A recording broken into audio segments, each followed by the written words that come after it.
Here we go on to week 14. It is part 2, 49ers Seahawks. Can the Niners sweep the Seahawks on their way to a 1 seed in the NFC? Maybe even knock the Seahawks out while they're at it. And the keys to victory to make that happen, and a whole lot more coming at you right now. You are Locked On 49ers, your daily San Francisco 49ers podcast, part of the Locked On Podcast Network, your team every day.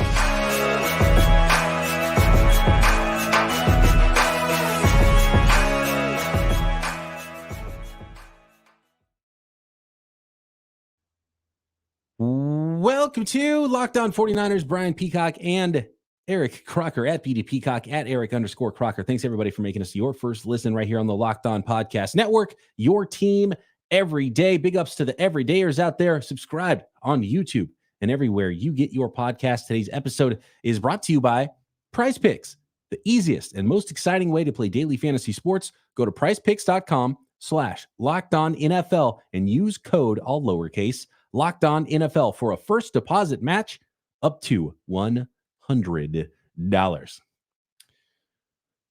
I want to start with the injury report, actually, Croc, because there's an important name this week that is on the injury report, and he's a guy, Arik Armstead, that doesn't really get the credit maybe that he deserves, as some of his teammates have called him the blueprint.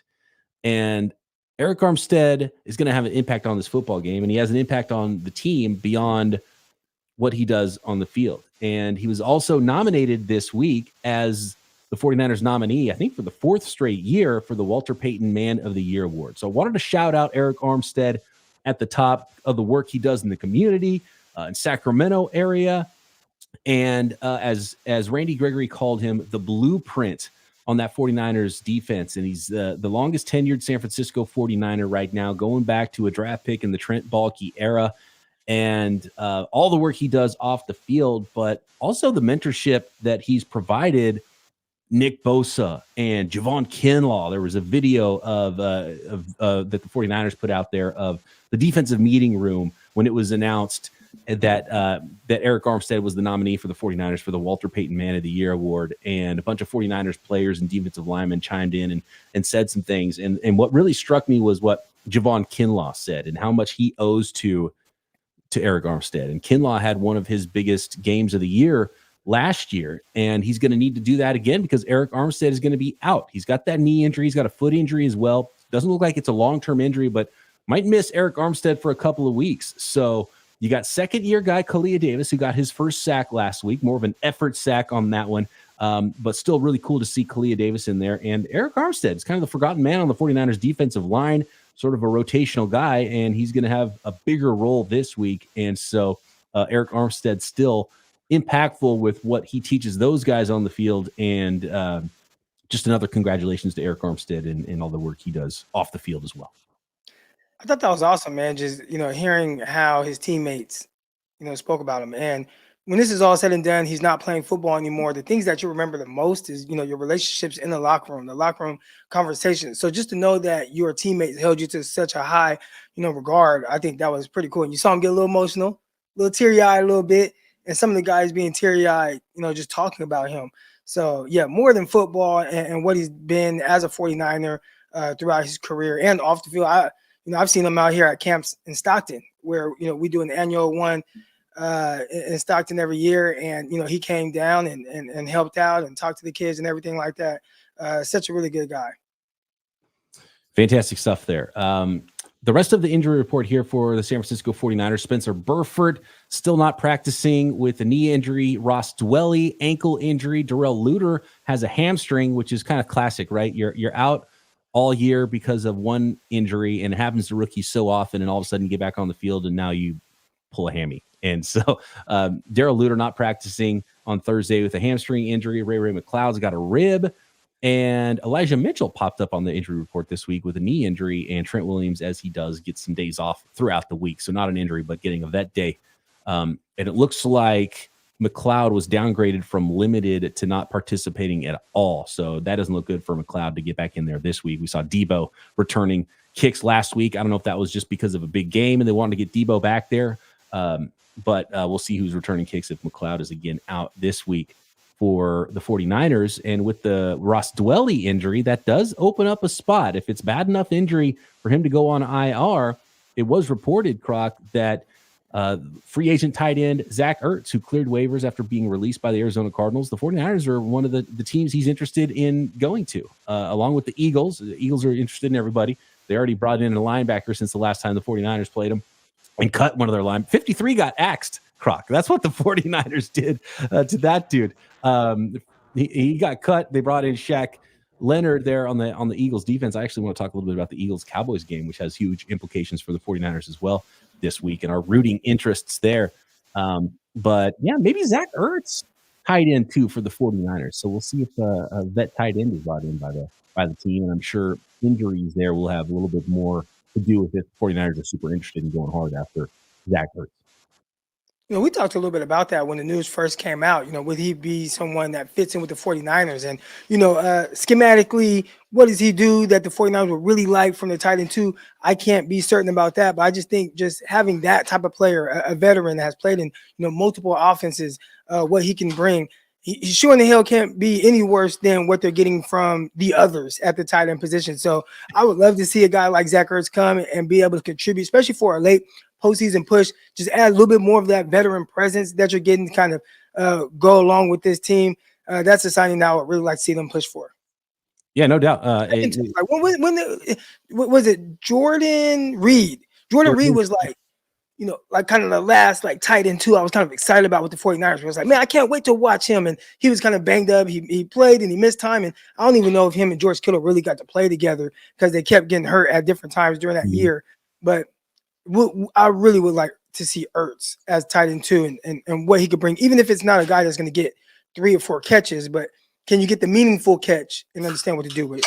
Yeah, and I don't think Zach Ertz is necessarily going to be super impactful in the way that he once was, and he's not the player he was earlier in his career with the Eagles. But man, he's a veteran player that is smart, is tough, will block you, can catch some passes, and you mentioned George Kittle's injury history. If George Kittle goes down all of a sudden, it'd be nice to have that depth at tight end. So I'm all about it, and he's basically free at this point as well since he cleared waivers. So Zach Ertz, I'm all about it, and he's probably just making sure he gets the best opportunity for himself with which team he picks of those.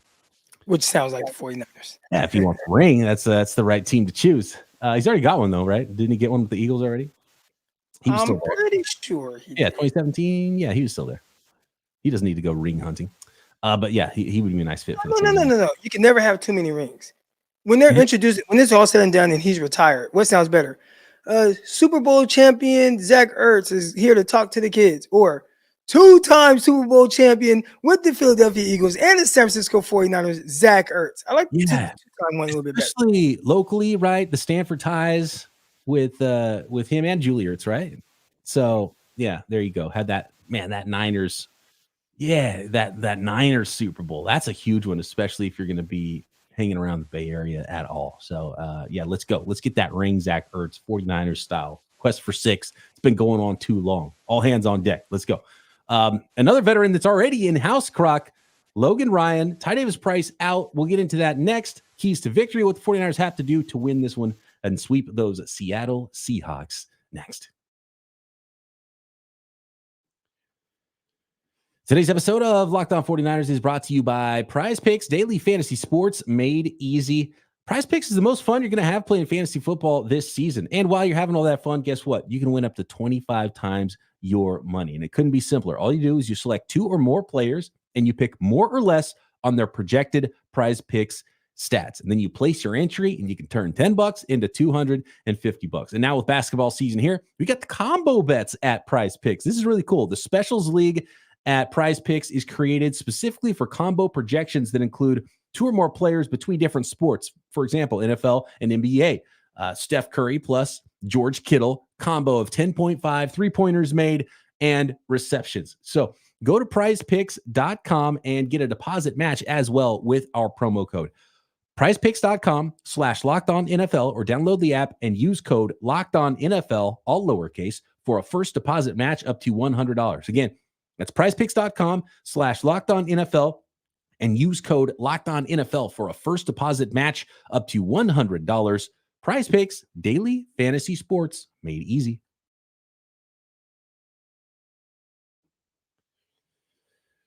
Logan Ryan, he's been around a little while. I loved Logan Ryan coming out of college, man. And he was a corner, and he's kind of played some nickel. He's played some safety in the NFL. I have to imagine they're bringing him in to play safety and provide some depth after losing some guys at that position.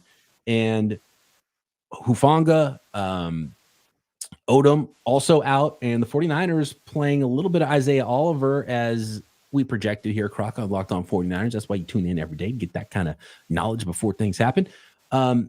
Isaiah Oliver in the mix at safety, but they wanted to bring in one more veteran safety, and it looks like Logan Ryan is going to be the guy. And, man, they didn't even let the paint dry on that number 32. Ty Davis Price has been released.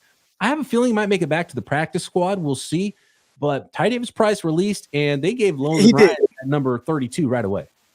Yeah, they brought him back. But he brought him back, yeah, and he doesn't get to keep his number.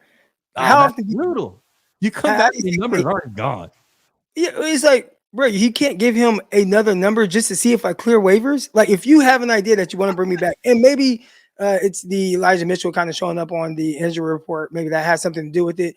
But if you have an idea that you potentially want to bring me back if I clear waivers, why after 30 minutes of me being gone are you going to give my number away that I've been wearing since you guys drafted me?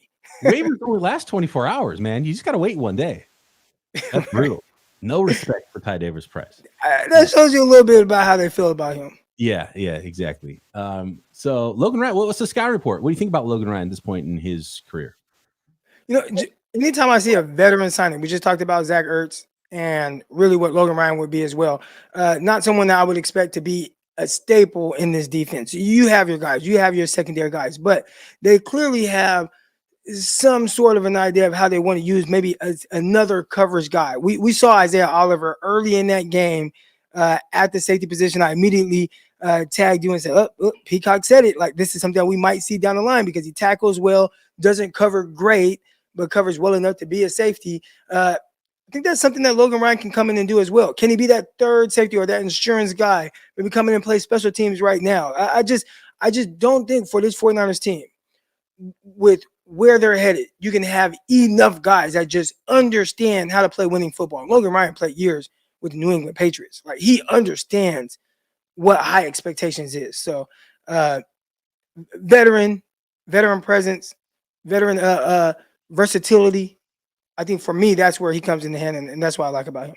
Yeah, I like it. You have a need at safety, plug him in. You got a need at nickel, you plug him in. And I'm sure you play some outside corner as well. Athletic player, and he's not the biggest guy, but he'll stick his nose in there against the run as well. So that's why he was such a good nickel guy. So I always liked Logan Ryan's game quite a bit. So I like that. Again, with the Ertz signing, if they're able to get that done too, bring in veteran players because you don't know what the injuries are going to look like the rest of the way. If these guys can help you provide strong depth and they don't cost very much, it's really a no-brainer. I thought it was hilarious that Logan Ryan was on a cruise, I think, with his family when he got the call, and he's like, all right, I guess I can't drink the rest of this cruise. And so he started watching 49ers film instead. Kind of ruined his vacation there. But he watched every game. What's that? So he said he watched every game from this year. Every game. There you go. So he's got the scheme down, smart player.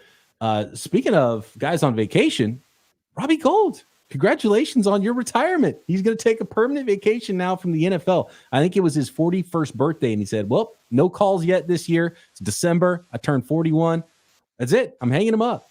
I have to imagine if there's an injury to, say, Jake Moody tomorrow, he might come out of retirement again. But at this point, nobody ever called him. I mean, 100% for his career in the postseason. Great career for Robbie Gould. So congrats on retirement. Hope you enjoy it, Robbie Gould.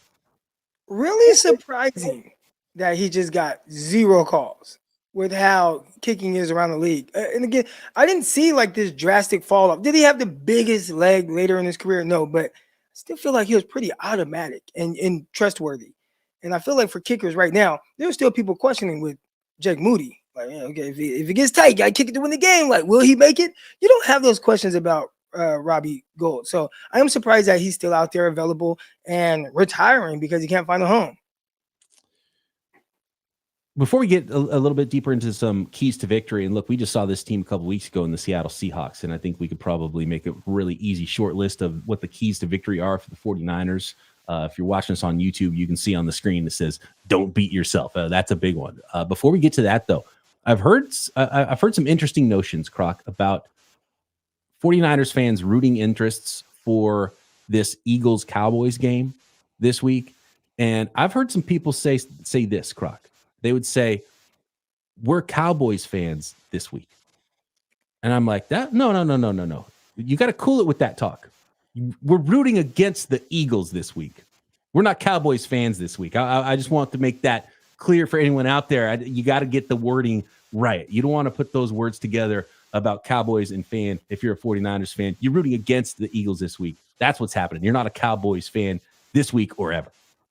I made it very clear, probably during the live episode after the game. Talk to my big brother. I hate the Dallas Cowboys, but speak for yourself on that one. I am a Dallas Cowboy fan this week. Wow. I might even, while I'm watching the Cowboys game against the Eagles, I might be doing the Dak Prescott. Here we go, son. Like, you might be hearing me saying that, because we them boys. I am all in on the Dallas Cowboys beating the Philadelphia Eagles. Like, that's the one thing. If the Cowboys beat the Eagles, if it does feel dirty rooting for the Cowboys, but the Cowboys beat the Eagles, the 49ers control their own destiny to get in that first round bye. Now, that's not us looking past the Seahawks. That's not us looking past the Baltimore Ravens or any other team on the roster, on the schedule. But you need that. And you can't have a tie. You can't have a tie, because a tie is not a loss for Philly. And if they win out, they still hold that number one spot. So you actually need Philly to lose. So, like I said before, here we go. I got the Dak Prescott thing. I've been practicing and everything. We them boys. I've been practicing all that. All right, go Cowboys. Fair weather Croc. He's gonna have a star on his chest, root for the game, probably have a tattoo by the time Monday comes around with the Cowboys. Man, that's shameful. I'm rooting against the Eagles. I'm not a Cowboys fan this week. I want to make that clear to everybody out there. But man, crazy scenario this week. If the Cowboys beat the Eagles and the Lions win and the 49ers win, which is very likely, there's 4 10-3 teams in the NFC. Niners would then, though, have the tiebreaker and be the 1 seed, and it'd actually be the Dallas Cowboys at the 3 seed, because the Lions would jump to the 2 seed because of conference record tiebreaker, and the 49ers have the best conference record right now at 7-1, and they got the head-to-head with both the Cowboys and the Philadelphia Eagles. So this is huge and is really good for the 49ers if the Cowboys beat the Eagles this week. And for the Eagles, if they lose, they would be 10-3 and would drop from the 1 seed to the 5 seed behind all the 4 division winners. You know, it's interesting, after the top guys in the NFC, there's like a big fall off. And a lot of times you still see like super competitive teams.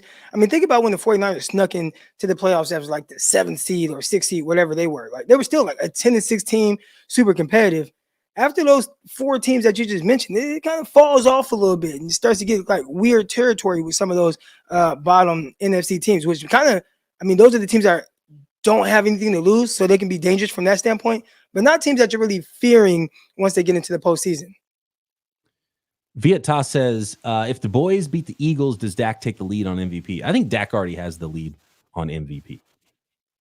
But not according to Vegas, but right. Yeah, Vegas odds, he doesn't, but I think if voting happened today, I think it probably would be Dak. And I do think Vegas odds will flip in his favor. If the Cowboys do what the 49ers did to the Eagles, then Dak will probably be the voting favorite for MVP. I think that the NFL would love to give MVP to a Dallas Cowboy. They rule ratings. They are still, even though it's like, how are they America's team? But they're still kind of like America's team. They're on TV nonstop. The reason why people talk about them so much is because they just generate clicks. I could see them really kind of pushing for that, and the NFL kind of rooting for Dak Prescott to have a big performance like he did last week on primetime television, Thursday Night Football. And he's already just a more popular player than Brock Purdy, and there's more believers. There's more disbelievers in Brock Purdy. Like, Brock Purdy has to do more to win over the disbelievers and win over the folks that think it's all because of all the help he has on the 49ers offense that's making him look good. That's a tougher task for Brock Purdy than it is for Dak Prescott. Because if you went straight stats, it'd be Brock Purdy already. Yeah, Dak's not too far behind. If you go straight, like, if you look at all the little, like, well, he's number one in this, number one in that. If you kind of look at that, then, but if you just look at touchdowns, yards, wins, they're a little more neck and neck than Dak looks a lot better if you don't count the game he played against the 49ers. You're right about that. 100%. 49 fans saw that though, so they're like, no way in hell this guy is MVP over Brock. How about this one? This is an interesting one. Can't we wait a week and root for the Hawks to beat them instead? Would you rather root for the Seahawks or for the Cowboys? I just don't think the Seahawks really have a chance. So, I mean, and they do. I mean, any given Sunday, but your best chance is Dallas Cowboys. Like in Dallas, I did see somebody in the chat. They haven't beaten the team over 500.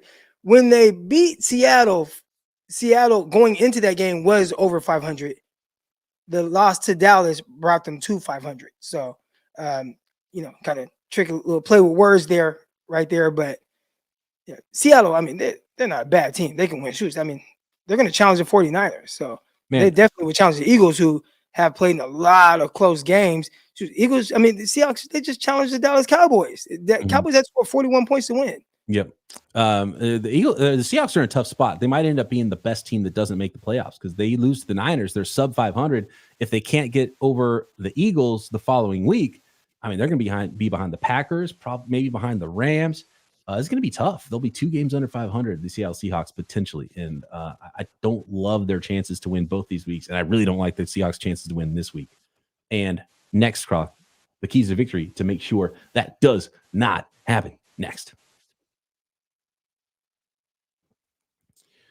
Today's episode of Locked On 49ers is brought to you by DoorDash. And when it comes to football, I always think food. And I think of hot food brought in the hot DoorDash bag right to your door, whether it's wings, burgers, fries, drinks, nachos, dips, whatever you need. Maybe you just need the buns for the burgers you're cooking at home because there's retail, groceries, restaurants, everything at DoorDash. Some of my favorites, Super Duper Burger locally.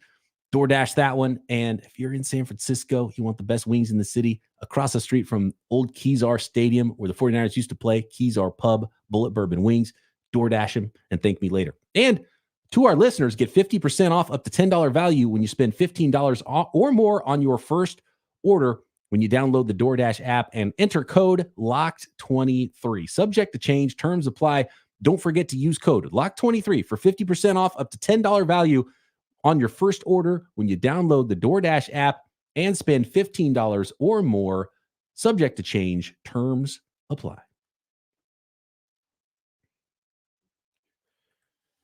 Don't beat yourself. That is rule number 1 Sunday for the 49ers at Levi Stadium when they face the Seattle Seahawks. Do not beat yourself. So we're talking penalties.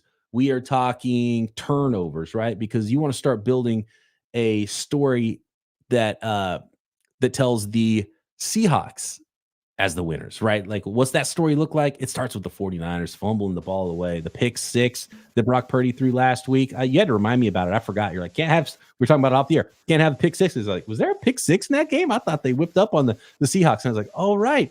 Back-to-back throws is like, oh, almost a pick 6. Don't do that, Brock. Boom, next play. Oh, there it was, the pick 6. So and so, yeah, you can't have those kind of things. You can't let a team hang around because they're a well-coached team and they're a talented team. And you're not just going to cakewalk over the Seahawks every time you play them like they did the last time. I think more so it's the guys that you are going to count on, right? Like I mentioned, Brock Purdy. He typically is playing at a very high level. So play at that high level, you can't be the one to give something away. I talked about Christian McCaffrey, right? Like I think he might have been the first guy that I brought up. He had a couple fumbles, one early in the Dallas Cowboy game that ended up not hurting the 49ers. He also had one in the Vikings game. Would that game be different if CMC did not fumble early in that game, right? So don't do anything against this team that you know you're better than that is going to keep them around and have them hanging in this game. And it can't be from your big dogs. It can't be, drop passes from Kittle. It can't be, a fumble from Deebo Samuel. So when I talk about not beating yourself, it can't be the guys that we count on that does something to contribute to a potential loss to a team that you should just beat. And you got to, who is it here? Is it Bobo? Yeah, as Bobo says in the chat, Seahawks beat us 4 years straight one time, so we got to return the favor. You got to step on their neck. The 49ers are the big dog in the division. So go out and prove it. Go sweep the division. Don't give anybody any hope, right? Show them who is running this thing right now in the West, and that's the San Francisco 49ers. So, yeah, that's a big one right there. As far as on the field, limit the big plays.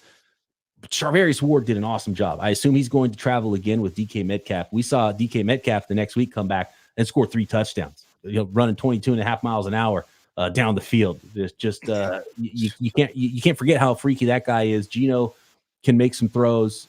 Lockett, Jackson Smith and Jig with the rookie, they can make some plays. So you got to limit big plays. You got to limit the bad plays, that is the beat yourself plays, but you also can't let them go get quick scores either. Yeah, you can't let guys like DK get going. That's why the Cowboys versus Seahawks game was as close as it was. Like, they just had nothing for DK Metcalf. Now, you look at the 49ers, kind of how they're built. They do have a guy, Charvarius Ward, who DK Metcalf noted.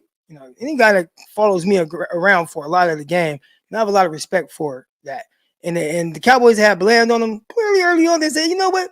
Bland against DK, we can't keep this going because he is just destroying this kid. We got to move him off of him. But I think, Charvarius Ward, we've seen those battles, and we've seen Ward win a lot of the battles, but it only takes one play like we saw with DK Metcalf. Matter of fact, quick story, looking on PrizePicks, and my big brother Brian, we were talking about that game, and I'm like, man, there's not really anything I like. What do you think about the lower on Gino Smith's yards? And he's like, nah, because it only takes one DK Metcalf catch. And next thing you know, boom, one of the first drive from the Seahawks, DK streaks in the for a touchdown, 75 yards or whatever it was. So that's one guy you definitely have to keep contained.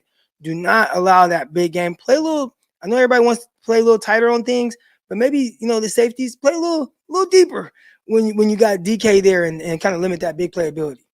I mean, this is downright disrespectful from Chaz in the chat, Croc, because this is a former teammate of yours. You were there in New York with the Jets when Gino Smith was a rookie, right?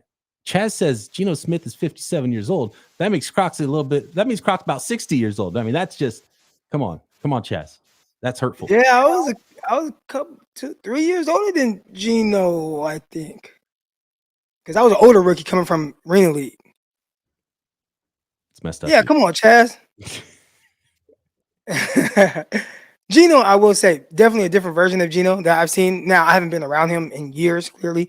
But around that time, a little more like, kind of immature. As you could expect, a guy coming in was expected to be a higher draft pick than what he was. Then you have all these like expectations taking over for Mark Sanchez, who, at the time, Mark Sanchez, he went to early on in the, as a Jet, back-to-back AFC championship games. And you're taking over for him. A lot of expectations in New York that he didn't quite live up to for different reasons. So to see how he handled that, then see where he is now and kind of how he's been keeping the Seahawks afloat. Maybe not the reason for anything that they have going on, but definitely keeping them afloat and playing whatever football. It's been fun for me to see that kind of growth for a guy you just thought his career was just done and over with. Yeah. He's playing really good. He played kind of amazing. The first half of last year was good, not great the second half of the year. And I think this year he's kind of fallen in. He's like, that's kind of who he is. He's not great, but he's a really good quarterback right now. And it's pretty cool to see a guy that was left for dead come back and make a career for himself and get a new deal for the Seahawks, a long-term type of a deal, although they still might draft a quarterback. Stopping the run is always key, and running the football, right? These two teams, you got to win up front. That's always a big key to victory here. Rick Torres in the chat asks, is running back depth a concern? With now Elijah Mitchell popping up on the injury report, they waived, and like the timing of it was crazy. So they waived Ty Davis-Price. Then all of a sudden, the very next practice, Elijah Mitchell's on the injury report. So you're down to 2 healthy running backs, but they got Ty Davis-Price back. If something happens, they can always elevate Ty Davis-Price back, and so he's the running back 3. I really like Jordan Mason, so I don't think it's a big problem. And Christian McCaffrey's a cyborg. Knock on wood, it's been unbelievable how he's been able to carry the load and stay healthy, and he never wants to come off the field. If Christian McCaffrey gets dinged up, running back depth does become a concern. But right now with McCaffrey and the load he carries with Jordan Mason, running back 2, I got no problems with that. Christian McCaffrey, it's been great to see how, healthy. I say healthy. You don't know exactly how he feels personally. He might be beat up. Saw pictures with his wife, blood everywhere and all that. So he might not feel great, but just watching him, he looks awesome, looks great, looks healthy, running well. during these games. And that was our biggest concern, right? And I know when you're like, hey, for this to work out, for this to, for you to get a return on your investment, a second round pick, third round pick, fourth round pick, next year, fifth round pick, for you to get your return on that, on a guy who prior to the year they got him had missed a lot of games over those years. Like, he got to be healthy. And that's a huge question mark. But he's definitely been very healthy for the 49ers. A little banged up here and there in some games. I remember last year had some calf thing he had going on. But it's been awesome seeing, how much they've been able to utilize him. A little hiccup here in the Browns game, but he came back the next game, played the entire game. So he's been doing terrific. Yeah, unbelievable. And that's the key to running back value in the NFL is the level of attrition that happens at that position. And it's been phenomenal to watch Christian McCaffrey be able to stay healthy and carry the load the way he has. So that's phenomenal. Croc, any other keys to victory before we get out of here? I think that's it. Get a couple turnovers. I think that'll really help the 49ers. If the 49ers lose this game, they 100% lose the turnover battle. Yeah, definitely. Yep. All right. Thanks, everybody, for making Locked On 49ers your first listen every day here on the Locked On Podcast Network. Appreciate all the everydayers out there. You can be an everydayer. Just subscribe on YouTube and everywhere you get your podcasts. Make sure you check out the new one-of-a-kind, first-ever national sports 24/7 streaming channel on YouTube, Locked On Sports Today. It's here for you. The top stories, local experts like Croc and myself, national coverage as well. So you will absolutely see us on the Locked On Sports Today 24/7 YouTube stream, also coming to a smart TV near you. So check that out. Croc and I will be back post-game right here, Locked On 49ers. Here we go.